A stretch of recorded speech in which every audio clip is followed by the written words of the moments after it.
Chapter 7. The Raft. It was Fred's idea to build a raft. He knew that it wasn't by any stretch of the imagination what Con would call a reasonable risk, but following the river was the only way he could think of to get home. The river moved fast, and the splash and spit and spray of it sounded like a summons through the jungle. A raft, said Leela. From what? They were sitting in the clearing in the morning sun, clammy with sleep and dew. They'd slept inside the den, taking shifts to watch the fire. It had not been a good night. It had grown cold, and Max's feet, which had begun the night in their proper place, had ended up in Fred's left ear. Fred's brain had chewed up the fears that he had pushed aside during the day and spat them back at him while he slept, and he had woken at dawn screaming. We'll make it from wood, said Fred. He swept up some of the dew from the grass around him and rubbed his face with it. There's a lot of wood available. Do you know how? I've read a lot of books about it, he said.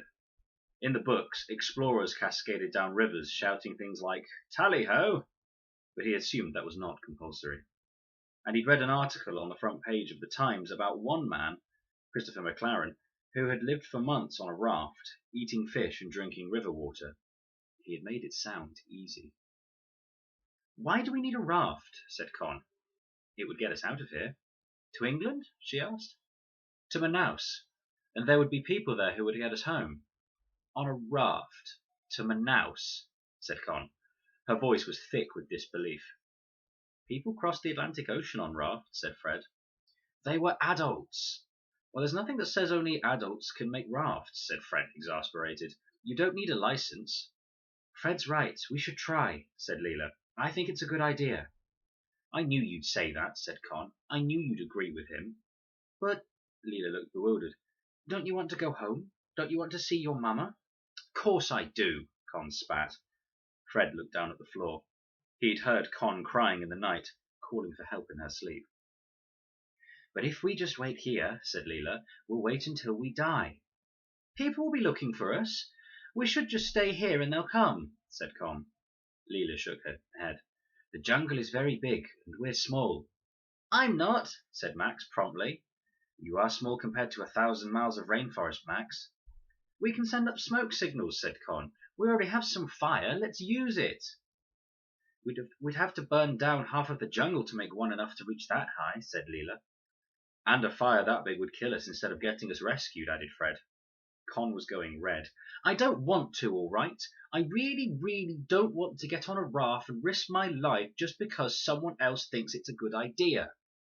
It might not be a good idea, said Leela, but it's the only one we've got. Fred's skin was beginning to ache and his stomach to clench. It always did when people argued. He stood up. I'm going to go make a raft. You don't have to help if you don't want to. The raft took more time and involved more blisters than Fred had expected, but it quietened the roar of fear behind his ribs to be doing something. It's not going to work, said Con. Her arms were crossed so tightly across her chest that her fingers were almost touching at the back.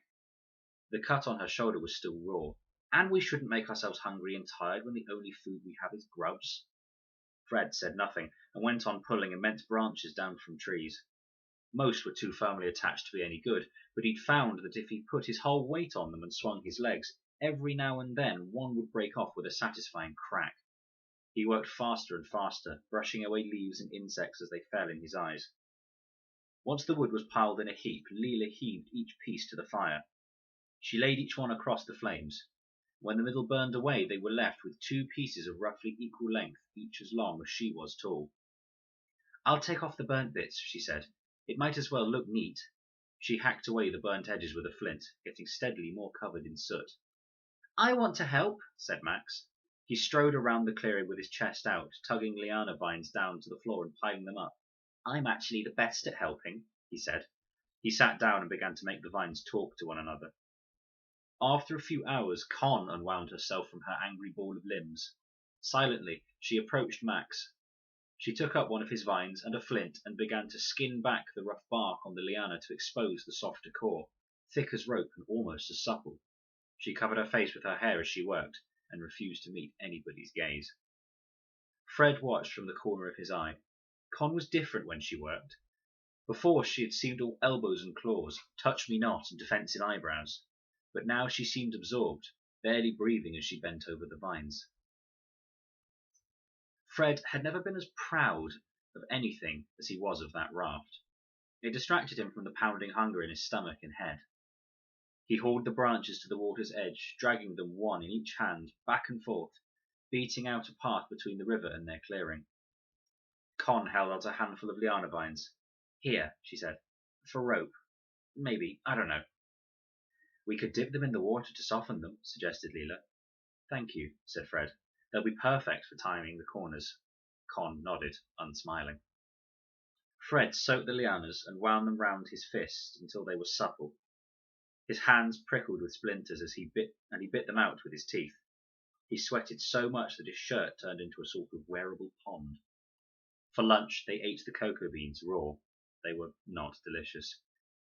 "Feels like an insult to chocolate to eat them," said Con. To try and fill their stomachs, they chewed on the white flesh that lined the pods, which tasted exactly like the rubber at the end of a pencil. "This isn't food," said Max. His chin and lip were quivering. "You have to eat it, Max," said Leela. "There's nothing else." "It tastes mean." Max dug his fist into his eye and tugged at his eyebrows. "I want to go home." "I know," said Fred. "Me too." He decided he couldn't face any more grubs that day and set aside the last of the cocoa plant larva. He turned back to the chunk of wood he was hacking in two with the jagged edge of stone. "We are trying." As the sun set, Leela and Fred and Con went foraging, dragging a wailing Max behind them. Con found purple berries growing in great cascades on a tree. "There are kai berries," said Leela. "People eat them at home. Or," she frowned, looking down at the pile, "maybe you're supposed to make them into tea?" Fred tried one. "It tastes a bit like blackberry," he said, "and if the blackberry were angry with you, but it was a relief to have something to chew." Con tried one and sighed. "I miss school dinners," she said. "They might be better roasted," said Leela. But they were not better roasted. But they ate them anyway. Fred crouched by the fire and crammed handfuls into his mouth, trying desperately to fill the churning hole where his stomach was usually located. That night, he woke in sudden and excruciating need of the lavatory. Minutes later, Leela woke with the same trouble, followed by Con and a hopping, wailing Max. It was not, all in all, an easy night. Fred waded through his dreams to morning and woke feeling like he'd been kicked in the stomach. He turned on his side, groaning, and glimpsed through a hole in the green wall of the den the pile of vines they had prepared for the day. He sat bolt upright. The raft, he thought. He should be able to finish it that day. The others were asleep, sprawled out on their stomachs in the warmth of the den. He scrambled out of the shelter and ran down to the river where he'd stacked the wood. The sun was hot and the air was clear. His skin had already burned a furious red, but he barely felt it as he knelt by the pile of branches. He looped each of the branches together with lianas, working a figure of eight, tying them so many times over that the raft was a deep green, every inch embroidered with vines. Fred worked fast, biting down on his wrist and swearing as quietly as he could when he drove the thorn into his thumb. He made 4 squares, each about 6 foot by 6 foot. Then he stacked them into 2 thicker squares and tied the 2 squares together, tugging the knots tight with his teeth.